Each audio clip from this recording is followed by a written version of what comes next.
So students, our next term is acrylic fibers. What are acrylic fibers? These are also synthetic fibers, लेकिन उनकी next term होती है, different term होती है. उसके बाद obtained by the polymerization of the molecules के polymerizations के बाद हमें ये मिलता है. तो what are acrylic fibers obtained by the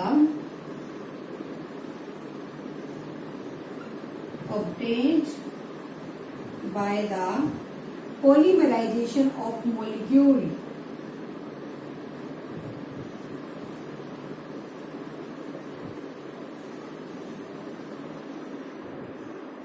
Molecules के polymerizations के बाद हमें मिला.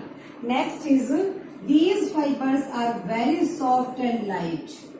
These are very soft and light.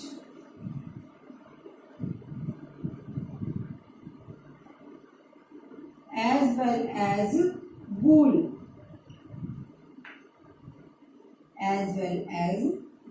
जिस तरीके से जो वूल है वो सॉफ्ट नेचर की होती है और लाइट वेट की होती है, वही हमारे क्या होंगे, एक्राइलिक फाइबर्स होंगे. What are the uses of acrylic fibres? अब इनके यूजेस क्या क्या हैं? फर्स्ट, जो हैंड नीटिंग स्वेटर्स होते हैं, हैंड नीटिंग यानी कि जो हैंडमेड होते हैं, सबसे पहले use for making the yarn.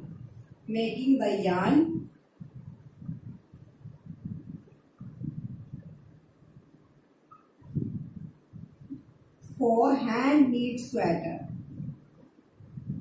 Hand knit हाथ से बुने हुए स्वेटर्स के लिए. ठीक है. नेक्स्ट इसके अंदर आएगा for making blankets and shawls. For making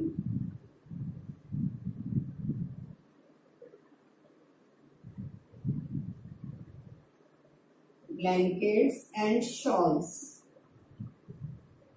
These fibers are very warm as well as wool. जिस तरीके से जो वूल होती है बहुत गर्म होती है, वार्म होती है, वही क्या होगा, एक्राइलिक फाइबर्स होंगे.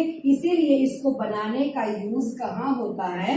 ब्लैंकेट्स में और शॉल्स के अंदर और नीटिंग स्वेटर्स के अंदर. ठीक है. They are very warm. उसके बाद नेक्स्ट पॉइंट आता है, they are cheap than natural fibres. जो नेचुरल फाइबर्स होते हैं उनसे बड़े सस्ते होते हैं. They are cheap than natural fibres.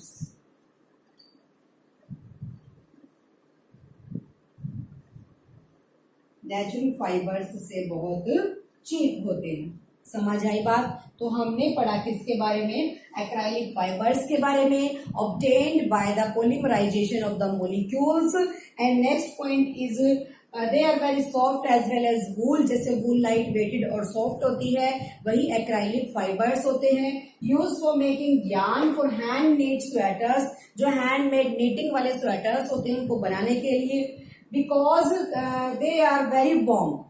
These fibers are very warm. जो फाइबर्स होते हैं बहुत गर्म होते हैं, वूल की तरह.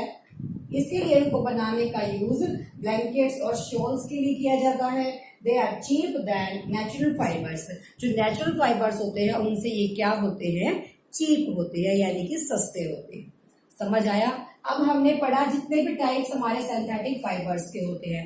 अब बात करते हैं कि सिंथेटिक, अब हर चीज की अपनी वैल्यू होती है, यानी कि हर चीज की हमारी एडवांटेज भी होती है और डिसएडवांटेज भी होती है. अब एडवांटेजेस पढ़ लेते हैं सिंथेटिक फाइबर्स की.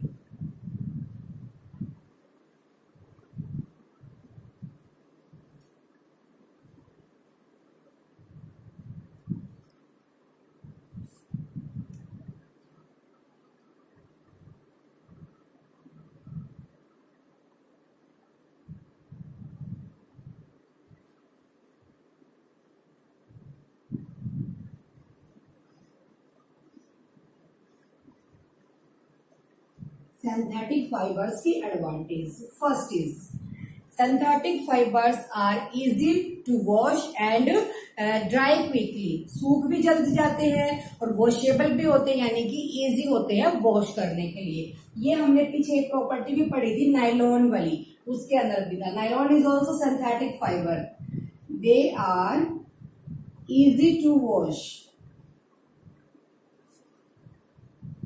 easy to wash and dry quickly, and dry quickly, जल्दी क्या हो जाते हैं, सूख जाते हैं। नेक्स्ट आएगा इसके अंदर, they are not shrink after washing, washing के बाद वो श्रिंक नहीं होते। दे आर नॉट श्रिंक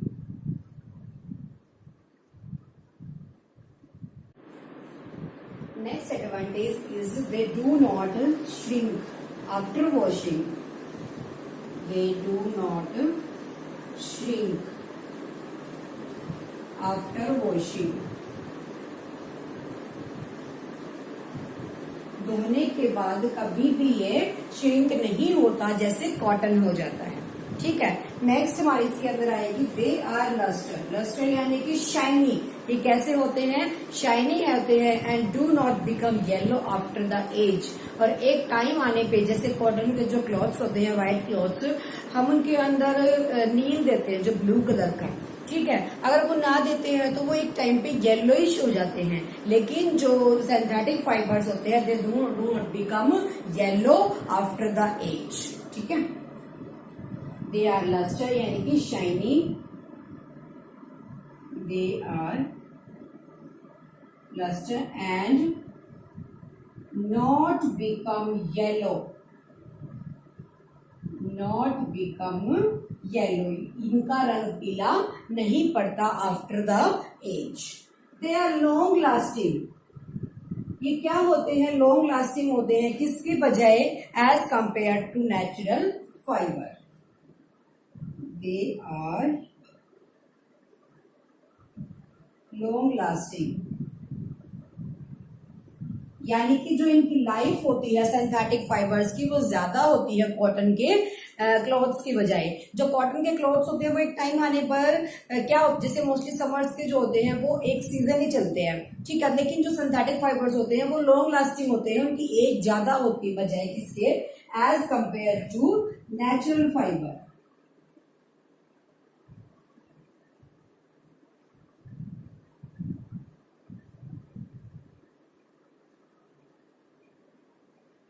इसकी बजाय नेचुरल फाइबर की बजाय। नेक्स्ट पॉइंट इसके अंदर आता है, श्रिंक पढ़ लिया हमने, लस्टर होता है, long lasting, they are less expensive, यानी कि चीप होते हैं compare to the natural fibre. ठीक है, इजी टू क्लीन दिया, इजी टू क्लीन भी आ सकता है, यहाँ पे वॉश भी आ सकता है, and dry quickly. They are less expensive, या चीपर भी लिख सकते हो, सस्ते होते हैं, less expensive as compare to natural fibres. तो कुछ भी कोई भी जो ऐसा सिस्टम होता है उस हर एक चीज की एडवांटेज भी होती है, डिसएडवांटेज भी होती है। हमने पढ़ा सिंथेटिक फाइबर के बारे में, first advantage is they are easy to clean, साफ करना उनको इजी होता है, एंड ड्राई क्विकली, और वो जल्दी सूख जाते हैं। They do not shrink after washing, जो श्रिंक हो जाते हैं कॉटन के क्लॉथ्स तो ये श्रिंक नहीं होते after washing. They are lustre, shiny होते हैं, and not become yellow with age, age बढ़ते के मतलब यानी कि ज्यादा से ज्यादा यूज करने के बाद ये कभी भी येलो नहीं होते। They are long lasting as compare to natural fibres, natural fibres की बजाय क्या होते हैं, लॉन्ग लास्टिंग होते हैं। ठीक है, और उसके बाद श्रिंक हमने पढ़ लिया, दे आर लेस एक्सपेंसिव, और लेस एक्सपेंसिव होते हैं यानी कि चिपर होते हैं as compare to natural fibres. समझ आया? उसके बाद नेक्स्ट बारी आती है डिसएडवांटेज की, कि कमियां क्या क्या है उसकी, limitations.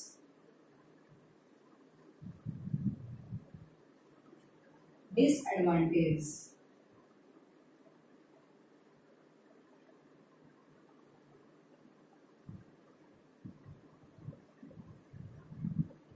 Disadvantage of synthetic fibre.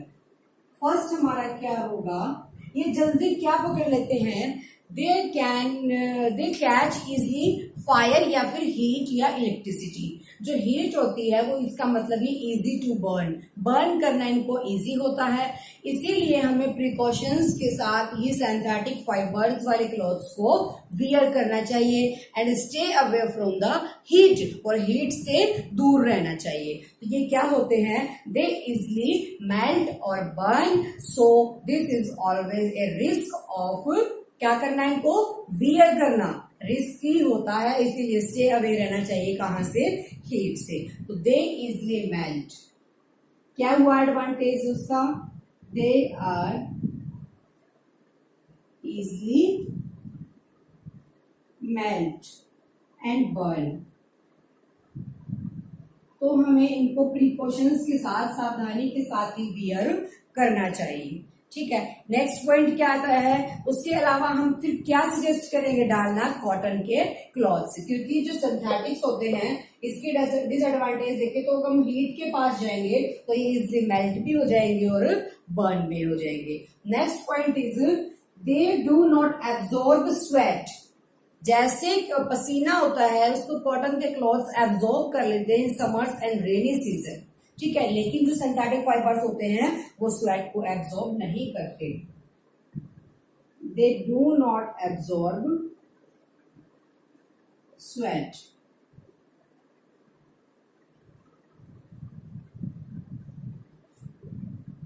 In summer और रेनी सीजन, समर और रेनी सीजन। तो इसका मतलब जब वो स्वेट को एब्जॉर्ब भी नहीं करेंगे तो वो कैसे हो गए, uncomfortable, so they are uncomfortable for us.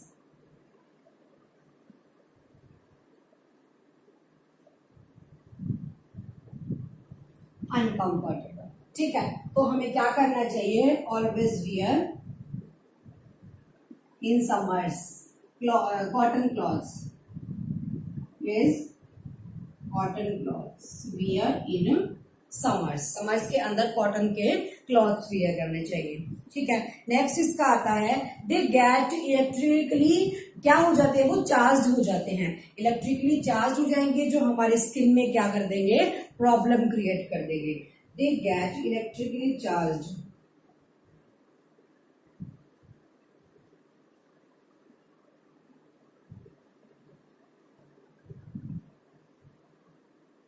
They get electrically charge, तो उससे हमें क्या प्रॉब्लम हो सकती है, स्किन प्रॉब्लम,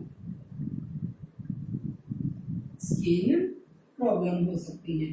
तो डिसएडवांटेज के अंदर हमने पढ़ा कि जल्दी मेल्ट हो जाते हैं और बर्न हो जाते हैं।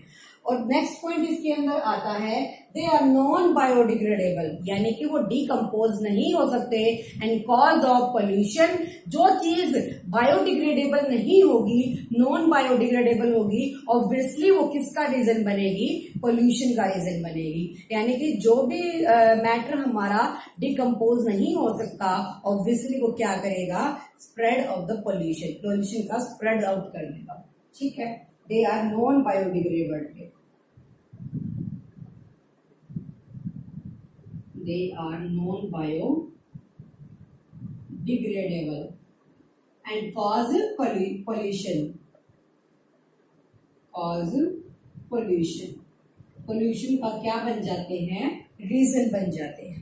समझ आया, हमने पढ़ा एडवांटेज क्या होती है सिंथेटिक फाइबर की, डिसएडवांटेजेस क्या होती हैं, they are easily melt and burn, burn हो जाता है अगर हम नियर होते हैं हीट के। ठीक है, they do not absorb sweat in summers and rainy season के अंदर वो स्वेट को एब्जॉर्ब नहीं करता, so that's why they are uncomfortable, वो हमारे लिए अनकंफर्टेबल होता है। दे गेट इलेक्ट्रिकली चार्ज, वो जल्दी ही इलेक्ट्रिकली चार्ज हो जाएगा और हमें स्किन प्रॉब्लम क्रिएट कर देगा। They are non biodegradable, decompose नहीं हो सकते, जैसे प्लास्टिक नहीं होता है उसी तरीके से, एंड कॉज पोल्यूशन, और किसका रीजन बनते हैं, पोल्यूशन का। एक नेक्स्ट टर्म और आती है जो हमारी टेक्स्ट बुक के अंदर दी गई है कि पेट्रोकेमिकल्स क्या होंगे, what are petrochemicals.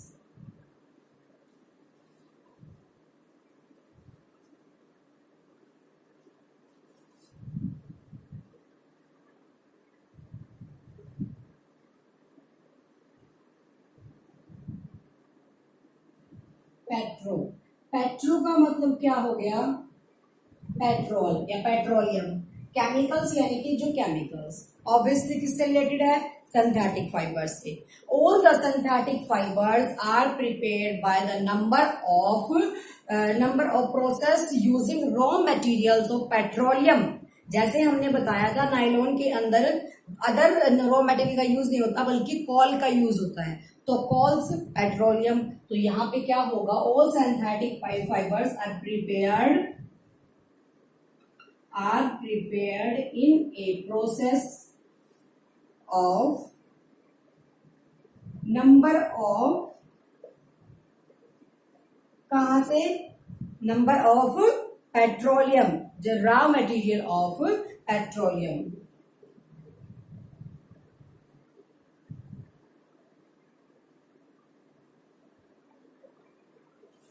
Of petroleum. तो जितने भी हमारे सिंथेटिक फाइबर्स होते हैं वो पेट्रोलियम के रॉ मटेरियल से प्रिपेयर किए जाते हैं, that's why they are called petrochemical. Understood.